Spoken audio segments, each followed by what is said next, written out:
Cowboy style या image के बारे में चर्चा करने से पहले हमें यह समझना जरूरी है कि आखिर हिंदी सिनेमा में काउबॉय कल्चर आई कहां से।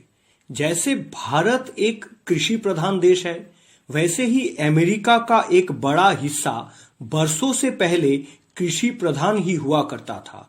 लेकिन अमेरिका तो ठहरा अमेरिका, तो वहां के गो सेवक या जिन्हें हम बगाल कहते हैं, वो भी पैदल या साइकिल पर नहीं बल्कि घोड़े पर बैठकर गाय बछड़े को हाँकने निकलते थे।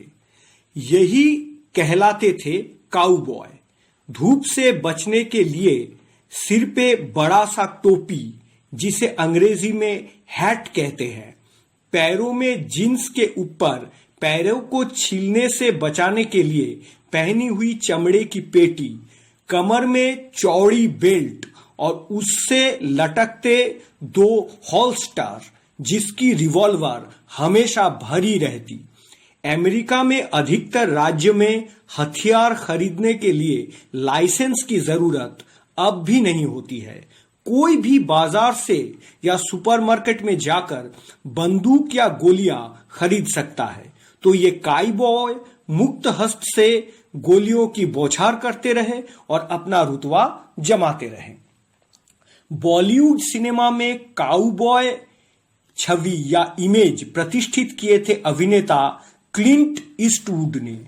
उन्हीं के किरदारों को आदर्श काउबॉय कैरेक्टर माना जाता है।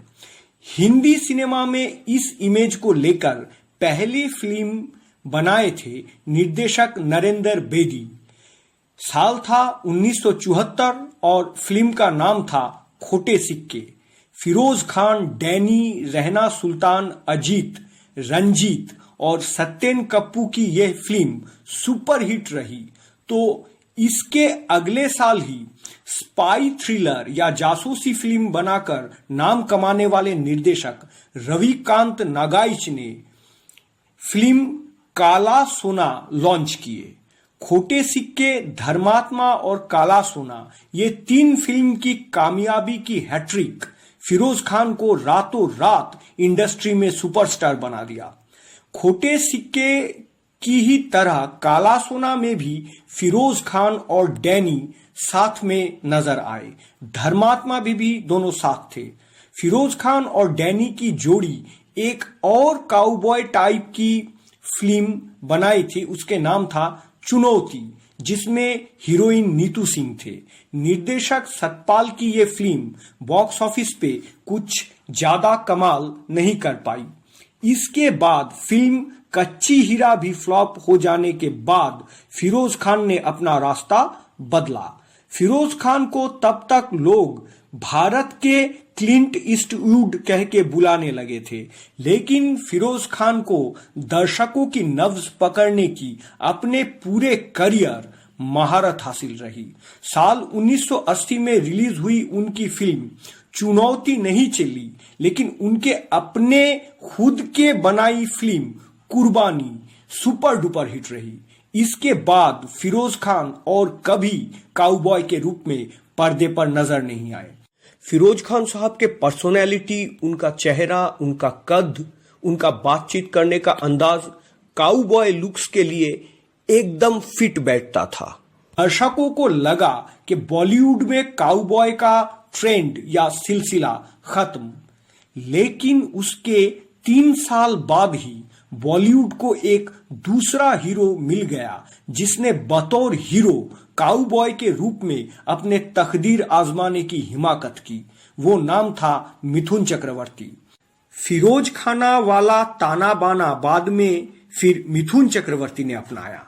1984 में धर्मेंद्र, डैनी और मिथुन स्टारर फिल्म जागीर टिपिकल काउबॉय स्टाइल का एक्शन मूवी थी। जागीर एक बाइलिंगुअल या द्विभाषिक फिल्म थी। इसकी बंगाली वर्जन का नाम था तीन मूर्ति। इस फिल्म की खासियत यही थी कि इसमें धर्मेंद्र, जीनात अमन, अमरीश पुरी, रंजीत, समेत सभी कलाकार बांग्ला में खुद अपने वॉइस से ही डबिंग किए थे। पर्दे में वो लोग ऐसे बांग्ला डायलॉग बोले थे जैसे वीडियो में मैं हिंदी बोलता हूं। धर्मेंद्र समेत बाकी कलाकारों के मुंह से बांग्ला सुनने में बड़ा ही मजा आया था।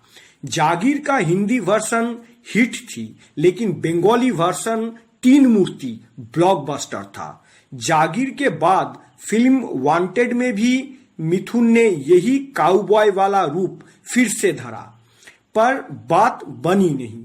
वांटेड का बिजनेस एवरेज थी, लेकिन इसका जिम्मेदार था फिल्म की कमजोर कहानी और कमजोर स्क्रिप्ट।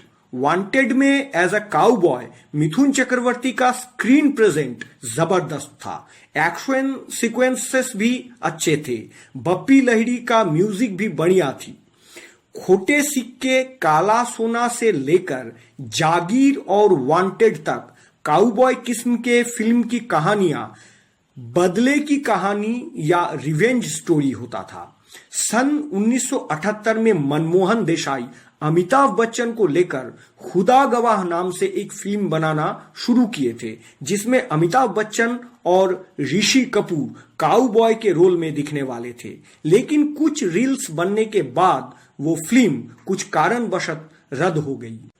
हम दर्शकों को तो इस बात के अफसोस जरूर रहेगा कि फिरोज खान साहब और मिथुन चक्रवर्ती ने कभी साथ में स्क्रीन शेयर नहीं किए। अगर वो साथ में एक फिल्म भी करते तो जरूर मजा आ जाता, और अगर वो फिल्म काउबॉय स्टाइल का होता तो मजा दुगना आता।